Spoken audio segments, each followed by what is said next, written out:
Hi everyone, welcome to my new video. So guys, आज चाहिँ म मेरो बाजेलाई चाहिँ बाबालाई चाहिँ म पेडिक्योर गरिदिनु गइरहेको छु। बाजे चाहिँ पेडिक्योरहरू खुट्टाहरू छुनै मान्नु हुँदैन हैन, अप्ठ्यारो मान्छ हामीलाई है हामीसँग र तर भए पनि बिचारा बाजे चाहिँ अब 80हरू पुग्न आँट्नुभयो। हिजो चाहिँ आफै नङ काट्नु भएछ हैन, नेल कटर मागेर आफै नङ काट्नु भएछ तर खुट्टाको चाहिँ काट्नु सक्नु भएन रहेछ। खुट्टा घोप्टिनु अलिकति साह्रो परेर। सो गाइस आज चाहिँ म बाजेलाई नाटिकन चाहिँ माथि पेडिक्योर गरिदिन्छु भनेर चाहिँ पानी गरम गर्दैछु। सो सामानहरू रेडी गर्दैछु र एउटा भन्न चाहन्छु कि म चाहिँ यो अब तपाईहरुले नेगेटिभ नलिदिनुहोस् होला है, देखाउनुको लागि गरेको है, बाजेलाई पुरा देखाउनुको लागि भनेर चाहिँ नसोचिदिनुहोस् होला है। मलाई चाहिँ के भन्दा के अरे यस्तो पेडिक्योरहरू गर्नु म जान्दिनँ तर पनि मलाई गरिदिनु पुरा मन पर्छ। जब मेरो हस्बेन्ड छुट्टीमा आउनुहुन्छ उहाँलाई पनि म गरिदिन्छु, कोही कोही बेला टाइमहरू पाउँदाखेरि छोरालाई पनि गरिदिन्छु हैन। आफूलाई चाहिँ गर्ने अलिक टाइम निकाल्नु पाउँदिनँ हैन, अरूलाई चाहिँ गरिदिन्छु र प्लस क्लिनअपहरू पनि अलिअलि मेरोमा किट्सहरू छ भने चाहिँ मैले सिकेको त होइन तर म युट्युबतिर हेर्दै चाहिँ क्लिनअपहरू पनि म साथीहरूलाई बहिनीहरूलाई बोलाउँदै गराउँछु क्या, गरिदिन्छु हो। सो मलाई चाहिँ इच्छा लाग्छ गर्नु इच्छा लागेर चाहिँ गरेको। बाजेले चाहिँ मलाई दिँदैन खास गरी गर्नु चाहिँ कि बुहारीहरू हो हुँदैन भन्नुहुन्छ, तर भए पनि है बिचारा 80 पुग्नु हार्नु भएको छ।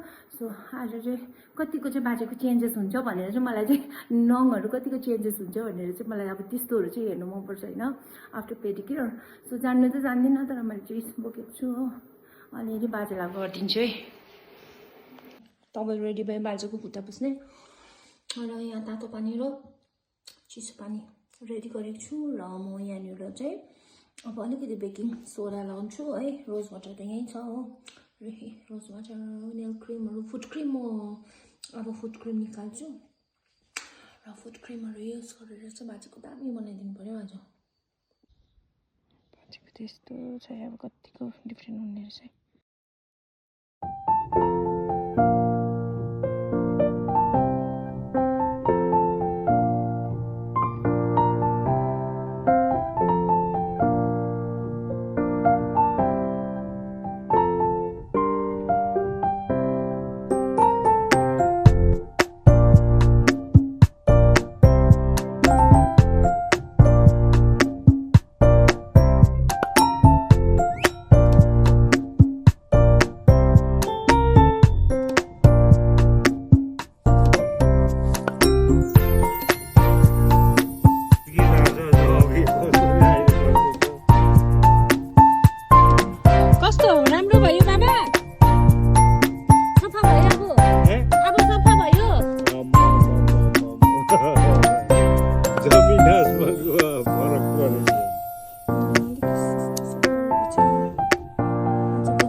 कहिले चिन्दै कहिले गर्दै